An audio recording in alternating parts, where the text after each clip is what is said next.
अस्सलाम वालेकुम साथियों, कुरान के लफ्ज़ी तर्जुमे के पिछले एपिसोड में हमने सूरे अनाम मुकम्मल की थी, कंप्लीट कर ली थी।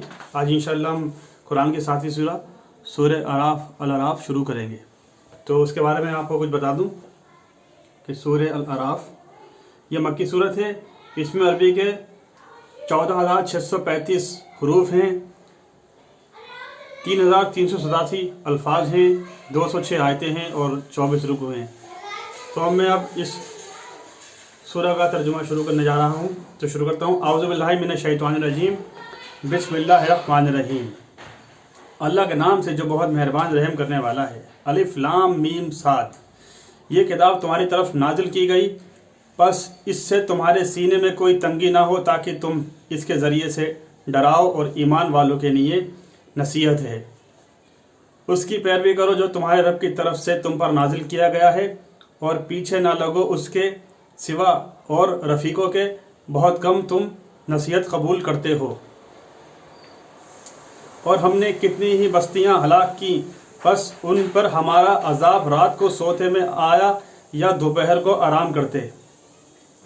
बस उनकी पुकार इसके सिवा ना थी जब उन पर आया हमारा अजाब, मगर ये कि उन्होंने कहा बेशक हम जालिम थे। सो हम उनसे ज़रूर पूछेंगे जिनकी तरफ रसूल भेजे गए, और हम रसूलों से भी ज़रूर पूछेंगे।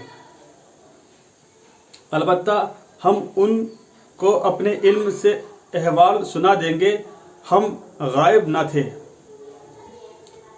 और उस दिन वज़न बिल्कुल हक होगा। तो जिनकी नेकियों के वज़न भारी हुए वही फला नजात पाने वाले हैं, और जिनके नेकियों के वज़न हल्के हुए तो वही लोग हैं जिन्होंने अपनी जानों का नुकसान किया, क्योंकि वे हमारी आयतों से नाइंसाफ़ी करते थे। और बेशक हमने तुम्हें ज़मीन में ठिकाना दिया, और हमने उसमें तुम्हारे लिए ज़िंदगी के सामान बनाए। बहुत कम हैं जो शुक्र करते हैं। और अलबत्ता हमने तुम्हें पैदा किया, और फिर हमने तुम्हारी शक्ल व सूरत बनाई। फिर हमने फरिश्तों को कहा कि आदम अलैहिस्सलाम को सिजदा करो, तो उन्होंने सिजदा किया सिवाय इब्लीस के, वे सिजदा करने वालों में से ना था। उसने फरमाया जब मैंने तुझे हुक्म दिया तो तुझे किसने मना किया कि तू सजदा ना करे। वे बोला मैं उससे बेहतर हूँ, तूने मुझे आग से पैदा किया और उसे मिट्टी से पैदा किया।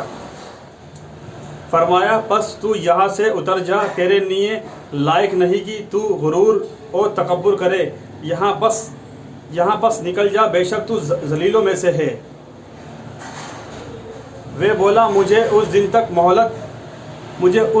मोहलत दें जिस दिन मुर्दे उठाए जाएंगे।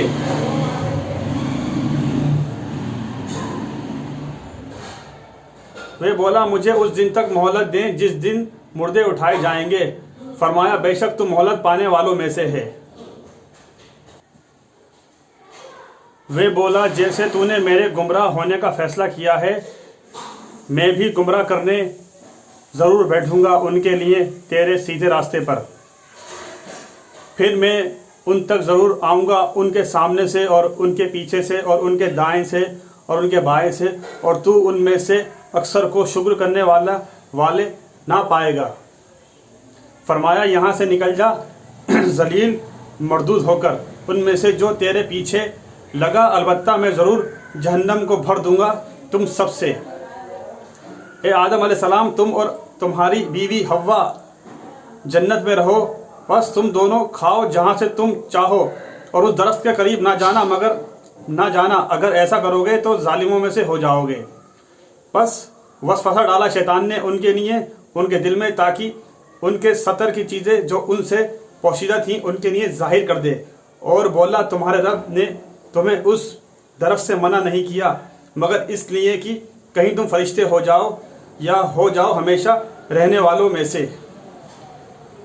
साथियों, हमने आज सूरे अराफ जो कि कुरान की 7वीं सूरा है इसकी शुरुआत की, और हमने इसके आयत नंबर 1 से आयत नंबर 20 तक का लफ्ज़ तर्जुमा बयान किया। इंशाअल्लाह अगले एपिसोड में इसके आगे का तर्जुमा बयान करेंगे। तब तक के लिए आप ان قرآن کے ترجموں کو شیئر کرتے آئیے، عوام میں پھیلاتے آئیے، اور اللہ تعالیٰ اس کے ذریعے سے ہمارے گناہوں کو اور ہماری ہر پریشانیوں کو، چاہے جسمانی ہوں، چاہے معاشی ہوں، چاہے سماجی ہوں، سب کو دور کر دے، اور اللہ تعالیٰ ہمیں اپنے رحمت اور برکت کے سائے میں رکھے۔ اس کے ساتھ آپ سے اجازت چاہتا ہوں۔ السلام علیکم ورحمۃ اللہ وبرکاتہ۔